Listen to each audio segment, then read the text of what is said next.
Yo, what is up, you guys? So, today I'm going to talk about something that I haven't really talked about before, and that's kind of why I'm eager to do this video. I'm always excited when I get to bring up new topics. So, I'm basically going to talk about dance music structure. So, um, there's something I start to do that really helps me make my tracks, and that is I put all my markers down before I even put anything in, not even a single kick drum. I put all my markers down first. I kind of map out the whole structure of the song, and that helps me maintain my focus and organization and workflow. And someone like me, I know there's a lot of people like me that have a little bit of attention deficit disorder, can't really focus for too long on something. So for me, it's really important that I have my organization and structure so that I work really fast and efficiently for the time that I'm focused. So, that being said, there's basically four parts to most dance tracks, and once you have those four parts, it basically just becomes about copy and paste and variations of amongst that. Now, some people might not like to hear that because people want others to inspire creativity and all that crap. But I agree. But what you have to do first before you start being all creative and artsy, you have to get the structure down. And then once you have a structure, then you can feel free to break that structure. But if you're just kind of being super artsy and super, you know, fuck the structure of songs thing, that sort of mentality, then you're not really gonna have a good solid track if it's all over the place. You need to have a foundation if you're gonna plan on breaking a foundation on later. So there's basically four parts: intro, or as I like to call it, DJ intro slash fake intro, and then there's release, which I usually associate with chords and melodies and that sort of stuff. So far, intros, release, and then there's builds and drops. So basically, once I've written those four parts, I can sort of copy paste the whole track around and finish it. So I'll show you kind of quickly what that looks like, and then I'll go into each of the markers I laid out before I did anything. So the intro, the DJ intro, is basically just a beat. So that way it makes it really easy for a DJ to find the first beat of your track and then sync that up, or, set some cues up and kind of play it, right away. So if you have like 16 bars of pianos and chords and things like that, then he's going to have to skip ahead, or she, to, find the first beat and, might question its timing. So you want to right away make it easy for a DJ to play your track by adding in a DJ intro, which is just 16 bars or 8 bars of, beat. So usually they all start like this, and you'll hear this on a lot in dance music where a track just starts out with a kick. So something like this. Very simple, so it really doesn't it's not really a big hook, but you can kind of decorate it and make it, catchy right away. So there is that. So typically there's 8 bars of that pattern, and you usually by this point have all your percussion in, and it's starting out. It's kind of giving you that, you start a song and it kind of has like that middle of a song playing already type of feel, like you just clicked on a song that's already started playing, but you're just hearing it from a certain point. That's kind of the feeling of that. So the first 8 bars is that, and then the next 8 bars, if you want, can be a variation of that. So when I added in all my markers, you can see I wrote the key of the song, then I wrote trans at the 9th bar, at the beginning of the 9th bar. So basically this is 8 bars, and then I wrote transition, so that means I gotta make this part fuse with the build. So this song is extra fast because 45 seconds into it there's basically a drop. So I didn't really add in any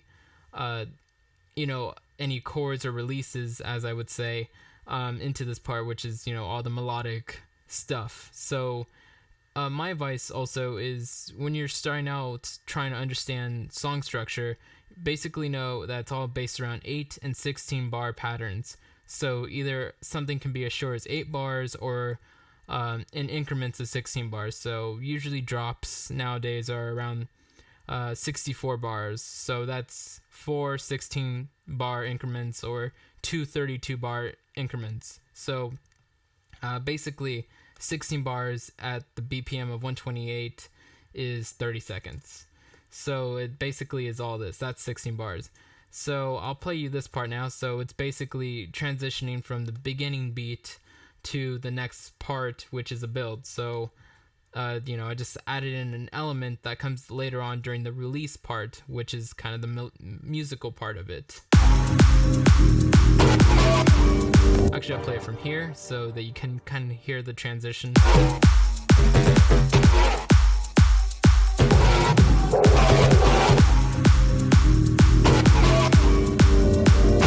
And you get the idea. That part kind of filters up a little bit. There's a cutoff on that, on some of the elements there. And then it releases, and then it goes into a build. So the build is the second type of parts that I talked about. So this is kind of the basic intro. It's really just there for the DJ to just sync up to and find the first beat and that sort of stuff. So then we can kind of get into the real intro when talking about other songs. So usually after the first 16 bars, you can go into a release, and then that goes into all this piano stuff or super saws or whatever you want to do. So I could easily just go right out of this part into a release.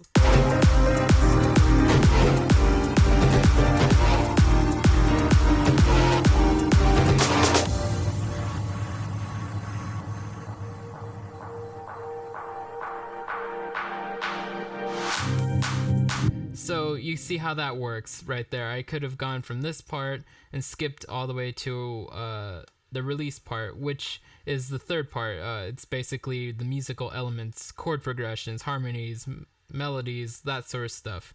So, but I made this track very short and I wanted to move along quickly, so I put in a build.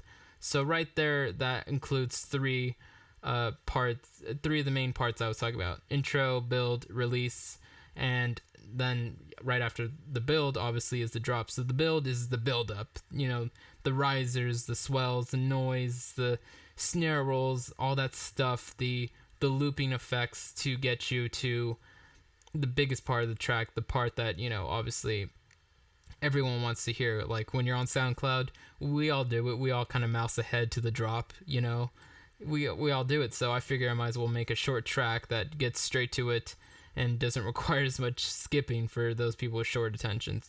So this is what most builds can kind of sound like. Usually, sometimes the best ones are the 16 bar builds. So basically builds that are twice as long as the one I have here. So it'd be like everything that's blue. That's a really good build because the longer it is, obviously the more tension it builds up, but that's harder to make and keep the tension up. But if you set the markers for it, then you can kind of focus in on that and do that. So that's kind of the point of adding these markers before I even write anything or bring in any instruments or samples or whatever. It's so that it makes it easy for me to just kind of tune out a bit and just do the process. So, I'll bring in kicks, tune them if they need to the percussion or the other way around. Or, just do the mundane stuff. So anyway, here's the build, and that's what it sounds like.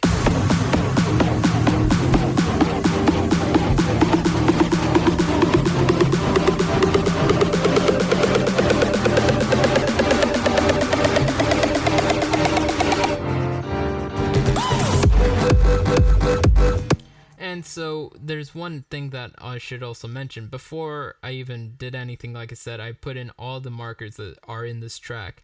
I might have added a few after, but most of them were done very much on purpose. So this little marker right here, that's pretty much the last bar of this 8-bar increment, which is the build.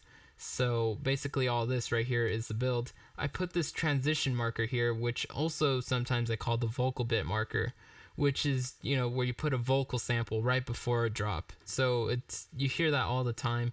So I usually put a marker right there and I call it transition or vocal bit, just so to remind me to keep the build 7 bars long or 15 bars long if I'm doing a longer build. And then the last bar is going to be the vocal bit. So I kind of made this a little bit of a fill because I'm going to add in a vocal bit later that isn't, copyrighted.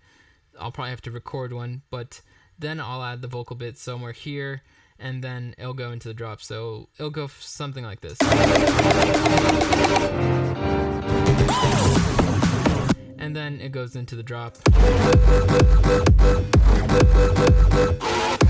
Now, I don't really need to talk too much about what's in a drop because there's a million different types of drops, and that's really the part of the song where I get to be the most creative and all that. So I don't really need to talk about it, but I should say that the drop follows the same rules as any other part. It should be in 16-bar increments or 8-bar increments.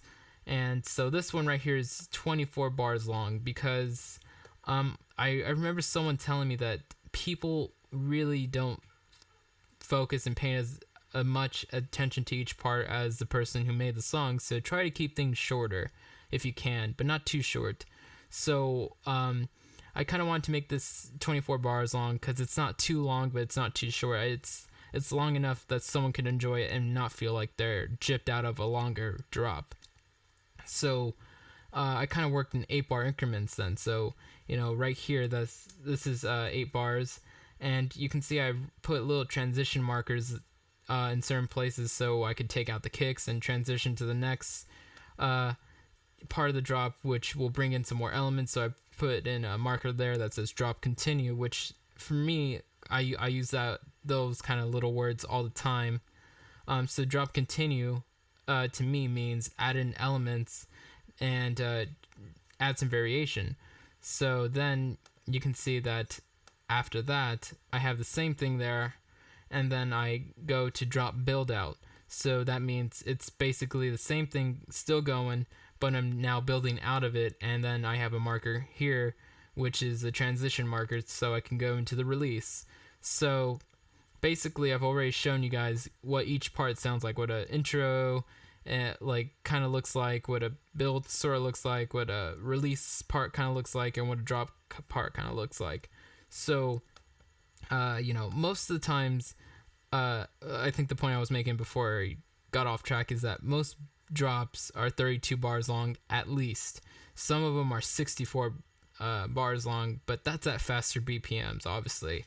But yeah, you want to keep them long enough, but kind of bittersweet for when they end. You want people to miss it when it's gone, but not feel like it's going on too long. So after the drop, then it goes into release part, which is musical elements, chords, progressions, and things like that. So I like to start releases off with like impacts, crashes, maybe some claps still going on, and then some reverse reverb tricks of sorts, so something like this. I'll go like that.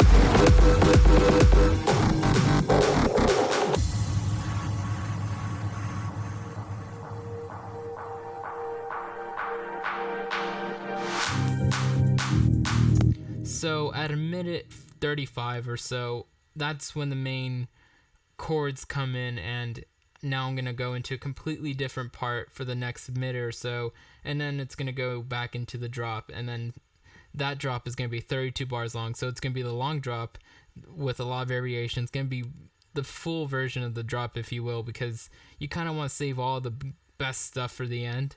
So basically at this point, once you've had the intro done, and then the build, and then drop, and then release part, which is chords and all that stuff, and then you could just, once you're at that point, you have all the elements you need to copy and paste the track if you want, and then just add variation. Now I know some people are going to really be bothered by the words copy paste, but let's not act like producers don't do that. I mean, there is a structure to music, or to dance music, and if you follow the structure, if you feel like if you want to break that pattern and kind of do different things, then go ahead. But for the most part, once you have those 4 elements I just talked about, those 4 parts, intro, build, drop, and release part, then you can do whatever you want. But you basically have from those 4 parts, everything you need to copy paste the track and finish it.